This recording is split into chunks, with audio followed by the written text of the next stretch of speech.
So let's do a quick search and we'll end up at a parcel detail page. So you can see it's on the fly, adjusting your search parameters.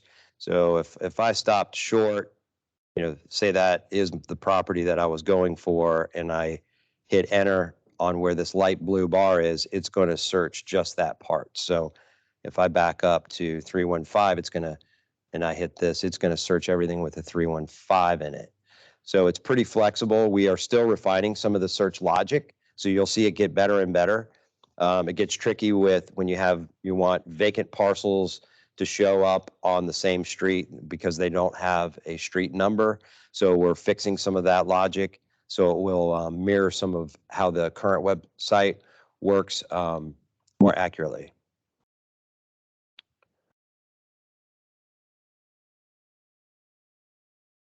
So you can see how quick it is and how fast it responds. So let's pick this parcel. It's a single family home. So we left basically what we call the parcel detail page layout effectively the same, with the exception, because we didn't want to move the cheese too much on you guys, because we know the general layout has become very people have become very accustomed to, but we've added a lot more data into it, and we've added some cool tools on it, and we moved the map up from the very bottom to the top right, and then the property's summary is on the left of the map. So this gives you your summary of the parcel you're looking at. Your parcel map's over here. This is fully interactive, so you don't have to go out to an interactive map. It's already interactive. So if I just want to pick the parcel next to it right here, it's automatically going to refresh this whole detail page. So now I'm looking at the data related to that adjacent parcel.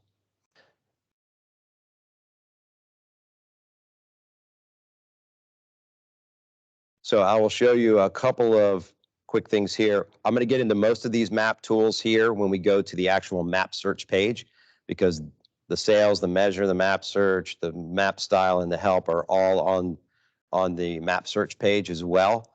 But I just want to point out these. So if I go tooling around and I'm exploring, just looking around the neighborhood and looking at some things, if I ever want to get back to that parcel that I searched, I just hit this, the little house with the red box. It jumps back to that home parcel, so to speak. If I turn on my location here and I'm on a location-enabled mobile device, it will put a blue dot on the street where I am, and then it will follow me, essentially. So you can watch it move along, and then if you're in front of a property you need to know something more about, you can just touch it. Just touch on that parcel and it's going to refresh this page. All of these, again, there are accordions all through the site. You see the little caret here, up or down. So any of these things can collapse or expand. Those affect how your printout comes out. So it's basically what you see is what you get. So if you've expanded everything, it's going to print a lot more. If you collapse it, it will require less. Your print tools and all your other tools are right here on the right. The first time you come to the site, this will be open by default, and then once you know it's there, and you've been to the site numerous times, it should be out of your way, but you can always pull it up and it floats right there on the right. So that's how you print a page. That's how you can email it. You can build a custom report, or you can contact us and you can do all these other functions here.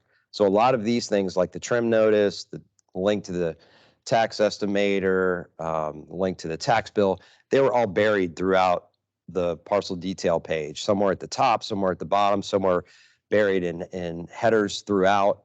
And a lot of people didn't even know they were there. So we took the most used tools and we added some new ones. So we added the, where is it? Well, the comp sales is brand new. So that wasn't there before. Obviously, you could get the property record card before, but now it's front and center, and you can just jump through these functions much quicker. The custom report, now instead of your only option being to print the property detail page, you can select any of these number of items, and it will build a PDF for you. So if I wanted the latest deed, the trim notice, and the FEMA 50% letter, in this case. A new feature here, elevation certificate. So if the county has an elevation certificate on file for that property, that can be pulled as well. So we're going to create a custom report with a few items. Obviously, it takes a few seconds because it is literally building a PDF on the fly for you. Actually, it builds it in HTML, but then you can download it and turn it into PDF. So there's your custom document, and you can obviously print right from there, or you can go ahead and download it. We'll jump back over to the detail page, and then just the straight print function will build your page out, and you can decide what you want to do. If you want to turn that into a PDF, you just want to print it straight away, you have those options. So again, you can see, gives you a nice little layout. It's typically on average, it's a 3-page layout, depending on how many permits. Get this out of the way. Let's scroll down the page a little bit more. So here's your exemptions section. We've reorganized this to be a little more meaningful and given an extra year of homestead data. Any additional property exemptions and classifications, like an ag exemption or ag classification,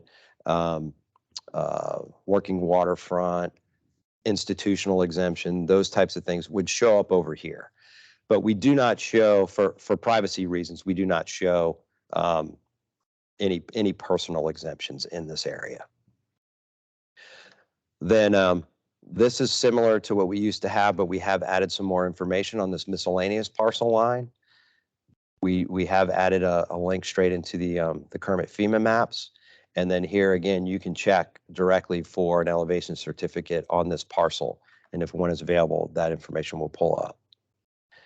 And you can go right to the plat book and page, recorded plat for this parcel.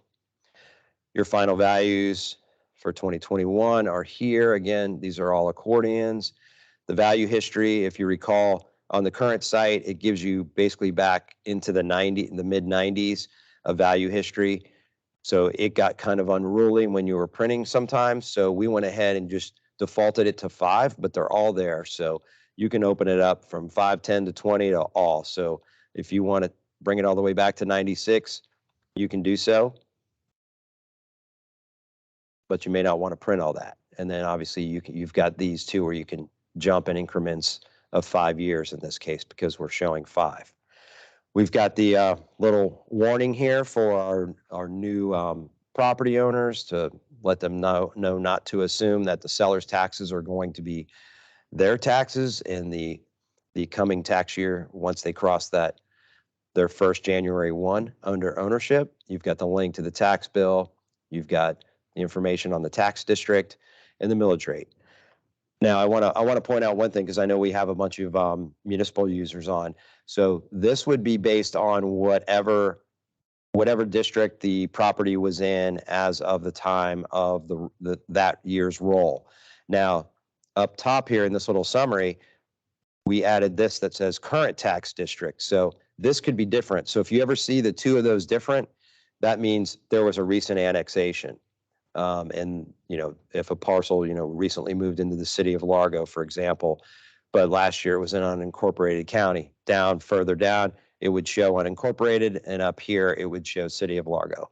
So just a little point of information for you guys. And here in the summary, these little boxes, obviously it gives you your living square footage, your gross, and these are aggregated. So if there's multiple buildings on the site, these represent the aggregate of however many buildings are on the property. So for example, if that was a mini storage and it was made up of 5 buildings, you're going to see the 5 buildings and you're going to have an aggregate gross square footage, and this will flip from living, it should say heated square feet. All right, so continuing to move down the page, the sale history. This area we have beefed up. It used to be isolated to a very small area of this page. We've taken it all the way across. Again, you can show, it defaults to 5, but you can show all the sales transactions. In this case, there are only 3, so it's not going to expand. But you can see whether qualified or unqualified, the pricing. You can you can sort by whichever of these headers you so desire. And you can see now we've added grantor and grantee. And obviously you have the OR booking page links here as well to jump straight to the clerk's deed. Here in our land section, we've gone ahead and added a gross land area here. We've never had this on here before, but a lot of times in this case, you can see here, we're valuing this property based on front footage. That's the method. So FF is front footage. So it's reflecting 85 units, so 85 front feet, and that's how we're doing our value analysis for that parcel. Well, a lot of people want to know, well, what is the square footage or the acreage? So we've gone ahead and aggregated that here because sometimes those numbers are here, and that is our indicator or our unit of measure, but it isn't always. In this case, it's front feet. So we wanted to make sure we had the land area there for you guys as well. We've also taken frontage and or view and combined those. In the past, there were two different ones, but oftentimes you got none as a result. And well, this one does have none. This is not the greatest example, but it we've combined those together so that it makes more sense from the public side as a user. And then coming down the data page, you can see here's the building breakdown, square footage, the sketch. And if you click on the sketch, you can get a breakout, and you can zoom in on it and move around, and you can print it out, a larger version if you'd like. Some people, especially contractors and people working on houses, that's a handy thing for them to be able to grab and mark up. And then you come down to the extra features. So this is that section. And then your permit data.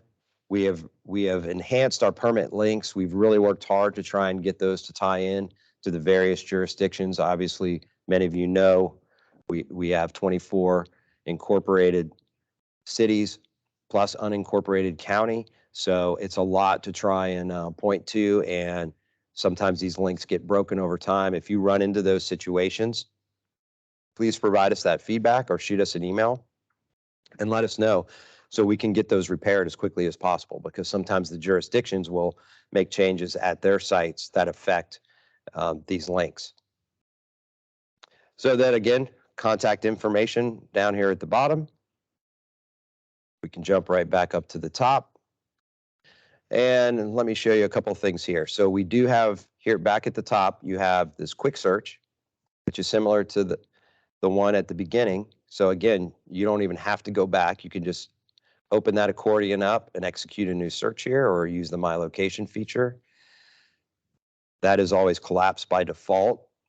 And then you have these jump links. So if you came right into the parcel and you said, oh, I just want to go down to the sale history, you hit that and it jumps you right down to the sale history section. And again, you can always jump right back up and say, no, I really wanted to look at permit data. And it jumps you down to the permit data. So that's kind of the detail page in summary. Again, the quick pick tools here, a lot of stuff baked in here. You know, these resources pop up right away if you need those. And anywhere you see these little icons, that's an outside link. It's taking you out away from inside the core of this site. Like obviously tax bills, that's going to jump you out to the tax collector's site.